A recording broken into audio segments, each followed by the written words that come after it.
오늘부터 우리는 하박국서를 함께 묵상해 갈 것입니다. 하박국서는 선지서 중에 한 권이지만 우리가 흔히 알고 있는 다른 선지서와는 조금 다른 내용, 조금 다른 구성을 가지고 있습니다.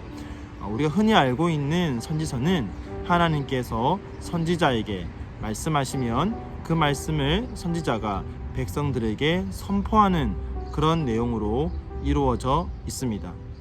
하나님께서는 하나님의 마음과 또 하나님의 뜻을 선지자들을 통하여서 말씀하셨죠.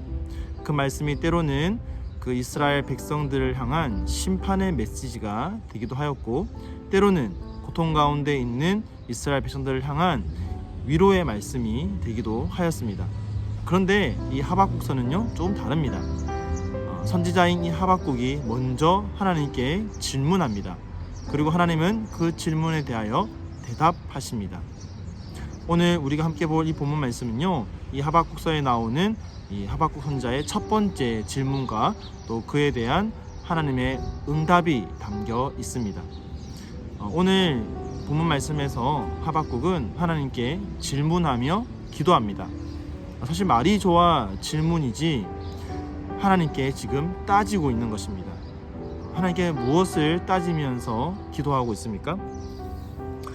오늘 읽은 본문 말씀에서 주로 나오는 단어를 보니까요, 강포, 죄악, 패역, 겁탈, 분쟁 같은 이런 단어들을 사용하고 있습니다. 지금 하박국 선지자는 자신이 살아가고 있는 당시의 이스라엘의 이 현실을 바라보면서 하나님께 질문하고 있는 것이죠. 근데 그 현실, 눈에 보이는 그 문제 이면에 있는 그 하나님의 속성에 대한 질문을 던지고 있습니다. 눈에 보이는 현실의 문제를 넘어서서 어떤 철학적인 문제들을 던지고 있는 것이죠. 그래서 어느 신학자는 이 하박국 선지자를 선지자라는 이름과 동시에 종교 철학자라는 이름도 붙여주고 있습니다.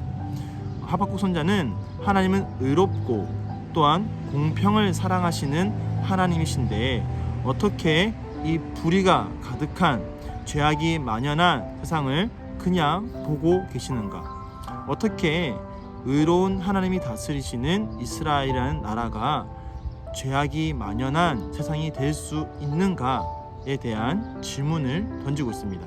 한 걸음 더 나아가서 불의한 자는, 악인들은 활개치고 의인들은 오히려 더 그 악인들로 말미암아 고통당하고 있는 이 현실이 어떻게 가능한가에 대한 질문을 던지고 있다라는 것이죠. 자, 하박국의 이 기도에 하나님은 어떻게 말씀하십니까? 왜 나를 의심하고 꾸짖냐고 그렇게 책망하거나 또는 왜 나를 믿고 기다리지 못하냐고 꾸짖지 않습니다. 하나님께서는요, 하박국의 기도를 다 들으시고 이제 5절부터 11절까지 그 기도에 응답해 주십니다.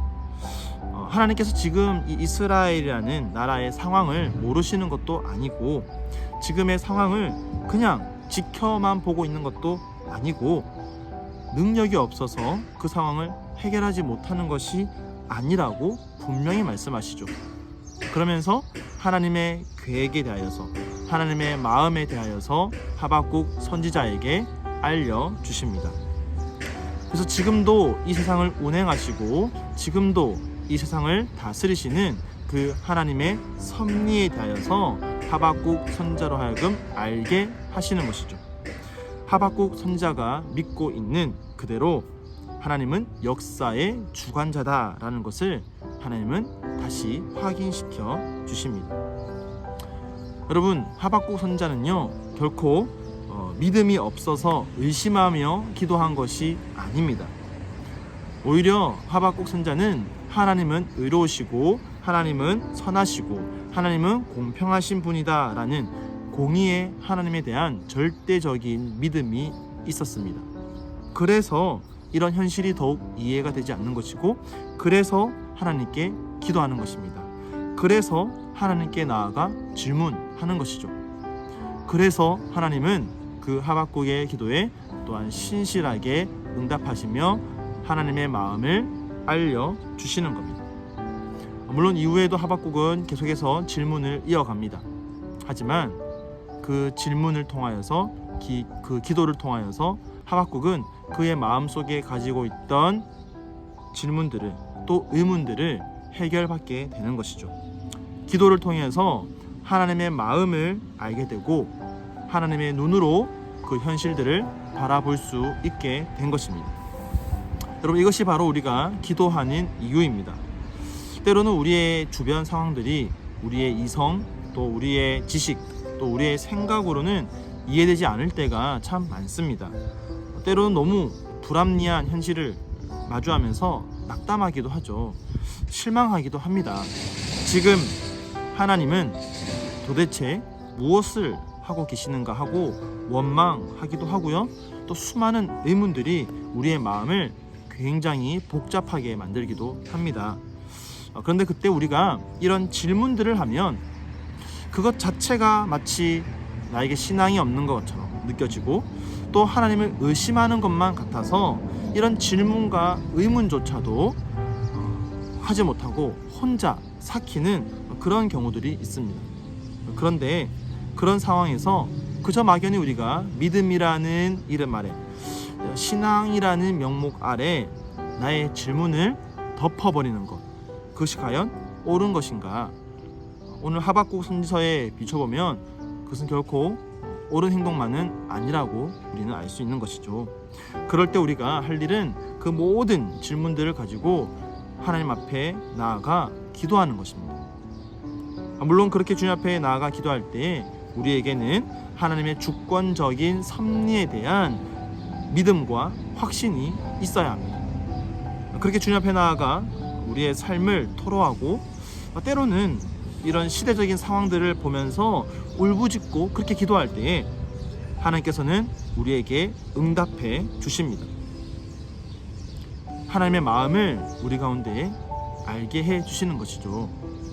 지금의 상황, 지금의 이 시대를 바라보면서 불평을 할 때는 모든 것이 다 불이하게만 보입니다. 그런데 그때 기도하면 모든 것이 하나님의 뜻 아래 보이기 시작합니다. 주님의 눈으로 시대와 상황들을 바라볼 수 있게 된다라는 것이죠. 낙심하고 오늘을 살아갈 힘이 없을 때 그저 우리의 생각에만 갇혀 있으면 점점 절망의 수렁으로 빠져들게 됩니다. 그런데 그 마음 그대로 주님께 나아가 기도하고 부르짖으면 나를 향한 하나님의 놀라운 사랑과 또 나를 위해 이미 예비하고 계신 그 하나님의 계획을 깨닫게 되는 것이죠. 그리고 다시 우리는 일어설 힘을 얻게 되는 것입니다. 어느 책에 보니까요, 이런 말이 나옵니다. 이해하지 못하고 납득이 가지 않는 것이 있는데도 모든 것이 다 평안한 것처럼 행사하는 것은 믿음이 아니라 위선이다. 여러분 어떻습니까? 그저 다른 사람들에게 보이는 모습 때문에 내가 이런 질문을 하면 다른 사람들이 나를 어떻게 생각할까라는 그런 생각 때문에 모든 것이 좋은 것처럼, 모든 것이 다 평안한 것처럼 그렇게 겉보기에만 좋아 보이는 삶을 살고 계시진 않습니까? 사람에게는 그렇다 하더라도 하나님에게조차 우리의 의문과 아픔과 불평과 불만을 감추고 마치 모든 것이 다 괜찮은 것처럼 그렇게 기도도 하지 않고 지내고 계시지는 않습니까? 오늘 주님 앞에 우리 하박국 선지자와 같이 기도해 보는 것은 어떻습니까? 여호와여, 내가 이처럼 힘든 상황 속에서 주님께 부르짖어도 주님께서 마치 듣지 않는 것처럼 나의 생활이 변화가 없는데 어느 때까지입니까? 어찌하여 세상의 불의와 죄악을 보게 하시고 나의 눈에 패역을 보게 하시나이까? 여러분, 이렇게 우리가 하나님께 우리의 심정을 토하는 기도를 함으로써 하나님의 마음을 알아가고 하나님의 눈을 닮아가는, 그래서 다시 한 번 더 하나님에 대한 믿음과 우리의 확신이 우리의 삶을 이끌어가는 원동력이 될 수 있는 그런 저와 여러분의 삶이 되기를 예수님의 이름으로 간절히 축복합니다. 이 시간 주님 앞에 우리의 마음을 모두 내어놓고 우리의 모든 것 다 아시는 그 주님 앞에 나아가 기도하기를 소망합니다. 함께 기도하겠습니다.